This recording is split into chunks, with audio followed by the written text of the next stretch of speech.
नमस्कार, मैं प्रिंस कुमार आप सभी का स्वागत करता हूं English with Prince Kumar YouTube channel पर। फ्रेंड्स, हम लोग पढ़ रहे बेसिक इंग्लिश ग्रामर और अब तक हम लोगों ने एडजेक्टिव तक पढ़ लिया है। आज हम लोग पढ़ेंगे वर्ब के बारे में। वर्ब क्या होता है, ठीक है, इसके कितने तरह के काइंड्स होते हैं, इनका यूजेस क्या है। वर्ब का बेसिकली ज्यादातर यूज टेंस में किया जाता है, टाइम एंड टेंस में। हम लोग देखेंगे कैसे, ठीक है। तो बिना देरी किए चलिए शुरू करते हैं वर्ब। हम लोग शुरू करते हैं वर्ब। अभी तक आप लोगों ने पार्ट्स ऑफ स्पीच में नाउन के बारे में देखा, प्रोनाउन के बारे में जाना और नाउन प्रोनाउन के साथ हम लोगों ने एडजेक्टिव के बारे में जाना। इन सभी नाउन प्रोनाउन और एडजेक्टिव में कुछ ऐसा वर्ड होगा जो एक्शन में होगा। जैसे राम खाना खाता है, राम यहां पे क्या था, नाउन था। फिर वह खाना खाता है, वह यहां पे क्या था, प्रोनाउन था। वह अच्छा खाना खाता है, अच्छा क्या था, एडजेक्टिव था। खाना के बारे में बता रहा था, खाना कैसा है। तो खाना खाना, हम लोगों ने खाना को खाया, ठीक है। तो ये जो खाया ये क्या था, इसके बारे में हम लोग पढ़ेंगे। हम लोग पढ़ेंगे वर्ब, कि वर्ब क्या होता है और वर्ब का क्या यूज है और किस किस चीज को कौन कौन सा वर्ब कहते हैं, ठीक है। तो सबसे पहले हम लोग देखते हैं वर्ब। हिंदी से पहले समझते हैं हिंदी व्याकरण में वर्ब का मतलब क्या। हिंदी व्याकरण में वर्ब का मतलब होता है क्रिया। क्रिया यानी काम करने वाला, यानी जिस शब्द से किसी के काम के होने करने का पता चले तो हम कहेंगे कि वह वर्ब है। यानी किसी काम के होने या करने का पता चले, कि जिस शब्द से किसी काम के होने या करने का पता चले उसे हम क्या कहेंगे, उसे हम कहेंगे वर्ब। यानी verb is a doing word. Normally अगर आप वर्ब का डेफिनेशन देखो और एक वर्ड में अगर वर्ब को एक सेंटेंस में कहना चाहो तो वर्ब होता है verb is a doing word. Verb क्या है, एक डूइंग वर्ड, यानी उससे पता चल रहा है कुछ काम हो रहा है, ठीक है। जैसे आई हैव अ कार, मेरे पास एक कार है। तो मेरे पास क्या है, कार है मेरे पास। तो यहां पे हैव जो हुआ वो एक वर्ब हो गया। चिल्ड्रेन प्ले, बच्चे खेलते। तो बच्चे का खेलना, खेल रहा है, तो ये क्या हुआ, ये वर्ब हुआ। हम लोग देखते हैं डेफिनेशन वर्ब का। A verb is a word, a verb is a word used to tell or assert something about some person or thing। Verb वो वर्ड है जो हमें बताता है किसी पर्सन के बारे में, किसी थिंग्स के बारे में, कि वो क्या कर रहा है, वो किससे रिलेशन में है, ठीक है। A verb is a word which denotes an action, positive relation or state of being. यानी वर्ब वो वर्ड है जो हमें किसी के एक्शन के बारे में, किसी के पोजीशन या किसी के रिलेशन या स्टेट ऑफ बीइंग के बारे में हमें बताता है। हम लोग एक एक करके देखते हैं कौन से वर्ब को एक्शन वर्ब कहेंगे, कौन से वर्ब आपका पोजीशन रिलेशन को बताएगा और कौन से स्टेट ऑफ बीइंग है। सबसे पहले हम लोग एक्शन में देखते हैं चिल्ड्रन प्ले। तो ये प्ले क्या है, ये एक एक्शन वर्ब है। प्ले क्या है, प्ले एक एक्शन वर्ब है। अगर हम यहां पे देखते हैं the man was walking, play खेलना। बैठे बैठे तो आप नहीं खेल सकते, हम मोबाइल फोन का बात नहीं कर रहे हैं, मोबाइल फोन के गेम का खेलने का बात नहीं, हम आपको फील्ड में खेलने का बात कर रहे हैं। तो प्ले खेलना, ये क्या है, घर पे बैठ के तो नहीं खेल सकते, या फिर अगर आप खेल रहे हो तो आपका हाथ वगैरह कुछ तो चलेगा। तो वो क्या हुआ, एक्शन हो रहा है, इसलिए हम इसे कहेंगे action verb. The man was walking, खड़े खड़े तो कोई आदमी नहीं चलता, चलेगा, यानी उसके शरीर में एक्शन हो रहा है, तो ये भी हो गया आपका action verb. The clock strikes, घड़ी का टकराना, ठीक है, कुछ समय बचा टकरा गया, ठीक है। तो घड़ी का टकराना ये क्या हो रहा है, ये भी आपका एक्शन वर्ब है। ही विल कम, वो आएगा, खड़े खड़े तो नहीं आएगा, आएगा, यानी उसके बॉडी में कुछ तो एक्शन होगा, मूवमेंट होगा। इट मींस कि ये आपका एक्शन वर्ड है। ऐसा बहुत सारा वर्ड्स होता है, ये हम कुछ एग्जांपल से आपको समझाए हैं। हो गया एक्शन। एक्शन के बाद हम लोग देखते हैं रिलेशन एंड पोजीशन। रिलेशन मतलब ऑब्जेक्ट से, सब्जेक्ट का ऑब्जेक्ट से रिलेट करेगा, इसको हम रिलेशन वर्ब कहेंगे। आई हैव अ कार, मेरे पास क्या है, कार है, तो हैव यहां पे ये आपका वर्ब है, यानी आई और कार को ये रिलेट कर रहा है कि मेरे पास होने के बारे में बता रहा है कि मेरे पास एक कार है। The cow has two eye, has ये आपका एक वर्ब है, यानी गाय के पास दो आंख का होने के बारे में बता रहा है। यानी फिर से एक बार डेफिनेशन, किसी काम के होने या करने के बारे में पता चले उसे हम क्रिया कहते हैं, यानी होने के बारे में बता रहा है। अ किंग हैड 3 क्वींस, एक राजा के पास, एक राजा के पास 3 रानियां हैं, तो हैड राजा के पास रानी होने के बारे में बता रहा है। Now the poor man has no money, गरीब आदमी के पास कोई भी पैसा नहीं है या कोई भी रुपया धन नहीं है। तो द पुअर मैन हैज, ये हैज क्या है, ये आपका एक होने के बारे में बता रहा है कि उस आदमी के पास क्या है। तो अभी तक हम लोगों ने एक्शन के बारे में देखा कि इससे कुछ काम हो रहा था, बॉडी में मूवमेंट हो रहा था। हम लोगों ने रिलेशन और पोजीशन के बारे में देखा कि कुछ हो रहा है, मतलब वो किसी से रिलेट कर रहा है। स्टेट ऑफ बीइंग, ये स्टेट ऑफ बीइंग कहने का मतलब ये आपको सब्जेक्ट के बारे में बताएगा कि सब्जेक्ट कैसा है और क्या है। एग्जाम्पल, सीता इज टॉल, तो इज ये आपका वर्ब है, ये किसके बारे में बता रहा है, सीता का लंबा होने के बारे में, कि सीता कैसी है, तो सीता टॉल है। दे आर हैप्पी, वे लोग खुश हैं, तो आर ये हो गया आपका वर्ब, वे लोग के खुश होने के बारे में बता रहा है और वे लोग के ही बारे में बता रहा है। यहां पर कोई भी ऑब्जेक्ट नहीं है, ये सब्जेक्ट और ऑब्जेक्ट को कोई रिलेशन नहीं है, का कोई रिलेशन नहीं है। He was a poor man, इस आदमी के बारे में बता रहा है कि वो कैसा है, कि वो गरीब है, तो वॉज ये है आपका वर्ब। अब देखिए, ये चिल्ड्रन प्ले, बच्चे खेल रहे हैं, तो खेलने का कुछ तो काम हो रहा होगा, तो इस वर्ब को हम कुछ कहेंगे, इस वर्ब को कुछ कहेंगे, इस वर्ब को कुछ कहेंगे। तो ये कैसे पता चलेगा, ये पता चलेगा उनके काइंड से। तो हम लोग देखते हैं कि वर्ब का काइंड्स क्या होता है। Okay, then pause the video, हम लोग देखते हैं वर्ब के काइंड्स के बारे में। तो वर्ब का 2 काइंड होता है, एक होता है मेन वर्ब, दूसरा होता है helping verb. Main verb and helping verb, ठीक है। तो मेन वर्ब क्या होता है, वो क्रिया जो या तो अकेले आएगा या फिर किसी हेल्पिंग वर्ब के साथ आएगा, तो हम उस वर्ब को मेन वर्ब कहेंगे। The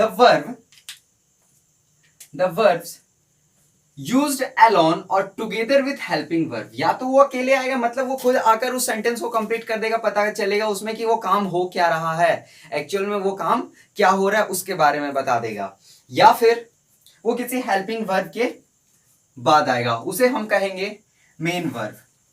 I am a boy, मैं एक लड़का हूं, तो यहां पर एम ये आपका है main verb.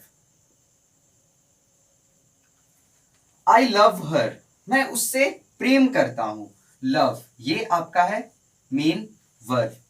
I am reading, मैं पढ़ रहा हूं, ये आपका मेन वर्ब है, लेकिन यहां पर आपका हेल्पिंग वर्ब लगा हुआ है, या तो वो अकेले आएगा या फिर वो किसी हेल्पिंग वर्ब के साथ आएगा, यानी उस सेंटेंस में होने वाले काम को दर्शाएगा कि यही है जो इस काम को कर रहा है। तो रीडिंग, यहां पे आई एम, मैं पढ़ रहा हूं, तो इसमें पढ़ने का काम हो रहा है, ये आपका मेन है, ये हो गया main verb. He will do it, वह उसे कर लेगा, ही विल डू इट, तो डू ये है आपका मेन वर्ब। तो यहां पे उसके उस काम के करने के बारे में बात हो रहा है, तो ये हो गया मेन वर्ब। तो मेन वर्ब क्या होता है, वो वर्ब जो या तो अकेले या फिर किसी हेल्पिंग वर्ब के साथ आता है और वो सेंटेंस के बारे में पूरा बताता है। हेल्पिंग वर्ब क्या होता है, देखिए अभी हम लोग मेन वर्ब के बारे में पढ़े, ये वाला एग्जांपल लेते हैं, आई एम रीडिंग, ठीक है। तो ये तो हो गया आपका मेन वर्ब, ये आपका मेन वर्ब हो गया। लेकिन ये काम कब हो रहा है, क्या वो काम चल रहा है या फिर वो काम हो चुका है, तो इस काम के होने के बारे में जो बताएगा उसको हम कहते हैं helping verb. A helping verb is one which help to main verb to form tense. Help to main verb to form tense, voice, mode, etc. या तो टेंस के बारे में या वॉइस के बारे में या फिर उसके मोड के बारे में बताएगा कि वो काम कब हो रहा है। ये हम लोग हेल्पिंग वर्ब का ज्यादातर यूज करते हैं टाइम एंड टेंस में। टाइम एंड टेंस कि प्रेजेंट में काम हो रहा है, कि पास्ट में काम हो रहा है, कि फ्यूचर में काम होगा, तो वो सब हमको बताता है हेल्पिंग वर्ब। जैसे आई एम रीडिंग, मैं पढ़ रहा हूं, तो पढ़ने का काम क्या है, कंटिन्यूअस है, कंटिन्यू चल रहा है पढ़ने का काम। तो I am reading. He will go, वह चला जाएगा, तो उसका जाने का काम कब होगा, फ्यूचर में होगा, अभी तो नहीं हो रहा है, पक्का वो नहीं जा रहा है, तो उसका काम बाद में होगा। ही विल गो यानी फ्यूचर। तो ये गो हो गया आपका मेन वर्ब, और इस मेन वर्ब के बारे में कौन बता रहे कि वो काम कब होगा, विल बता रहा, तो विल हो गया आपका helping verb. You should do this, तुम्हें ये करना चाहिए, अभी तक नहीं किए हो लेकिन तुम्हें ये करना चाहिए, ये फ्यूचर के बारे में बता रहे कि हाँ होगा, तो ये है शुड, ये आपका हेल्पिंग वर्ब है। तो वर्ब का दो काइंड होता है, मेन वर्ब और हेल्पिंग वर्ब। मेन वर्ब जो या तो अकेले है या फिर किसी हेल्पिंग वर्ब के साथ है। हेल्पिंग वर्ब जो मेन वर्ब को हेल्प करे कि वो किस टेंस में है या फिर किस वो वॉइस और मोड बनाने में मदद करे। ये तो होता है आपका काइंड्स ऑफ वर्ब का, main verb and helping verb. आपको दो चीज यहां पर याद रखना है, दो चीज यहां पर याद रखना है। अगर किसी भी सेंटेंस में, अगर किसी भी सेंटेंस में, नोट वन, दो चीज याद रखना है कि अगर किसी भी सेंटेंस में एक ही वर्ब हो, किसी भी सेंटेंस में एक ही वर्ब हो, तो वो आपका मेन वर्ब होगा। अगर किसी सेंटेंस से पता करना हो कि कौन सा मेन वर्ब है कौन सा हेल्पिंग वर्ब है, तो नोट वन, अगर किसी सेंटेंस में एक ही वर्ब हो तो वो आपका मेन वर्ब होगा। और अगर किसी सेंटेंस में, नोट टू, अगर किसी सेंटेंस में दो वर्ब हो, जैसे हम यहां पर बताएं I am a boy, am को हम एज अ मेन वर्ब लिए, लेकिन अगर हम बोलते हैं आई एम रीडिंग, पर यहां पे ये मेन वर्ब ना बनकर रीडिंग मेन वर्ब हो जा रहा है, तो कैसे पता करेंगे? तो नोट टू में मेन वर्ब पता करना है, तो जो सबसे लास्ट वाला वर्ब रहेगा, सबसे लास्ट वाला जो वर्ब रहेगा वही आपका मेन वर्ब होगा। यानी किसी सेंटेंस में नोट टू में जो लास्ट वाला वर्ब रहेगा वही आपका मेन वर्ब का काम करेगा, और उससे पहले जो लगा हुआ है वो आपका हेल्पिंग वर्ब का काम करेगा। तो ये तो रहा मेन वर्ब का, सॉरी काइंड्स ऑफ वर्ब का काइंड्स ऑफ वर्ब। और हम लोग पता करते हैं ऑब्जेक्ट ऑफ द वर्ब। अगर कोई काम कर रहा है तो वो काम क्या कर रहा है? ऑब्जेक्ट ऑफ द वर्ब कैसे पता करेंगे कि वो आपका जो वर्ब है उसके पास ऑब्जेक्ट है या नहीं है? तो राम ईट राइस, राम चावल खा रहा है, तो राम के चावल खाने का काम, तो राम क्या खा रहा है? चावल खा रहा है। क्वेश्चंस बनाकर हम लोग पता करेंगे। अगर हम किसी वर्ड का क्वेश्चन बनाते हैं और उसका हमको आंसर मिल जाता है, इट मींस कि उस वर्ड के पास ऑब्जेक्ट है। जैसे राम इट्स राइस, तो राम क्या खा रहा है? राम चावल खा रहा है, तो यहां पे राइस क्या हो गया? ये हो गया आपका ऑब्जेक्ट ऑफ द वर्ब। तो ऑब्जेक्ट ऑफ द वर्ब में मेन वर्ब का दो काइंड है, देखते हैं आगे। देन मेन वर्ब को यहां पर हम लोग दो भाग में डिवाइड किए हैं। पहला ट्रांजिटिव वर्ब, दूसरा इंट्रांजिटिव वर्ब। सबसे पहले the verb used with an object is called a transitive verb, यानी वैसा वर्ब जिस वर्ब के बाद कोई ऑब्जेक्ट आए उस वर्ब को हम ट्रांजिटिव वर्ब कहेंगे। यानी वर्ब के बाद ऑब्जेक्ट, राम एट्स राइस, राम जो है वो चावल खाता है। राम क्या खाता है? चावल। तो सब्जेक्ट वर्ब ऑब्जेक्ट, इसके बारे में बता रहे कि ये क्या खा रहा है, तो ये हो गया ऑब्जेक्ट। तो यानी यहां पे वर्ब और ऑब्जेक्ट, तो ये वर्ब हो गया transitive verb. I love you, मेरा तुम्हें प्यार किया जाना, तो यू के बारे में बता रहा है, तो ये हो गया आपका ट्रांजिटिव वर्ब, यानी वैसा वर्ब जो किसी ऑब्जेक्ट के साथ आए, और ठीक इसका अपोजिट वैसा वर्ब जो बिना ऑब्जेक्ट के आए उसे हम इंट्रांजिटिव वर्ब कहते हैं। He has helped my brother, तो हेल्प मेरे भाई को उसने मदद करा, help. I know this, I like this beautiful flower, तो लाइक ये आपका हो गया ट्रांजिटिव वर्ब। और इंट्रांजिटिव वर्ब बिना ऑब्जेक्ट का, आई इट, मैंने खाया, क्या खाया नहीं पता। आई स्लीप, मैंने सोया। ही रन फास्ट, वह तेज दौड़ता है। रन, स्लीप, इट, ये सब हो गया ट्रांजिटिव वर्ब। ट्रांजिटिव वर्ब को हम लोग इंट्रांजिटिव वर्ब को हम लोग ट्रांजिटिव वर्ब बना सकते हैं। इंट्रांजिटिव वर्ब को ट्रांजिटिव वर्ब बना सकते हैं। आई इट अ मैंगो, मैंने एक आम खाया, तो अ मैंगो हम लोगों ने ऑब्जेक्ट जोड़ा और ये इंट्रांजिटिव से ट्रांजिटिव, ये जो इट है, आई इट अ मैंगो, ये बन गया आपका ट्रांजिटिव वर्ब। ठीक है, अब देखिए वर्ब में कुछ ऐसे वर्ड्स होते हैं जो अपने आप में एक सेंटेंस है। गो, ये आपके स्पेशल नोट्स है, ये कि गो जाओ, ये खुद एक सेंटेंस है, जाओ। कम, आओ। ठीक है, ये सब आपका कुछ ऐसे वर्ड्स होते हैं जो खुद में एक, जो वर्ब है खुद में एक सेंटेंस बन जाता है। देखिए हम लोगों ने सिंगुलर नाउन और प्लूरल नाउन पढ़ा है। अगर आप नहीं पढ़े हैं तो आप मेरा सिंगुलर और प्लूरल नाउन का लेक्चर को अटेंड कर सकते हैं और देख सकते हैं वो क्या था। तो सिंगुलर नाउन और प्लूरल नाउन में जब हम किसी नाउन में एस या ईएस ऐड करते हैं वो आपका सिंगुलर से प्लूरल हो जाता है। लेकिन वर्ब में ठीक इसका उल्टा होता है, singular verb and plural verb. Verb में क्या होता है, अगर वर्ब में हम एस और ईएस लगाएं तो वो आपका सिंगुलर बनेगा, और अगर हम एस और ईएस नहीं लगाएं तो वो आपका प्लूरल बनेगा।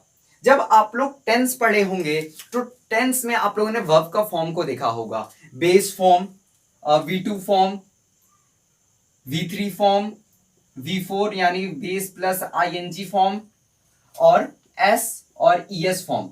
यानी V1 आप लोगों ने क्या देखा होगा, V1, V2, V3, V4, V5, ये होता था आपका बेस, ये होता था पास्ट फॉर्म, ये होता था परफेक्ट, ये आपका कंटिन्यूअस यानी बेस प्लस ING, ये होता था बेस प्लस S और ES। ये हमेशा सिंगुलर के लिए यूज किया जाता था और ये प्लूरल्स के लिए, और ये आपको बताता था कि वर्ब क्या है, पास्ट में काम हो रहा है या परफेक्ट में काम हो रहा है या कंटिन्यूअस में काम हो रहा है। तो ये सब का हम लोग यूज करते हैं टेंस में। तो ये जो एस ई एस यानी वर्ब में अगर हम एस और ई एस लगा दे तो वो सिंगुलर वर्ब बन जाएगा। Okay, thanks for watching and God bless you all.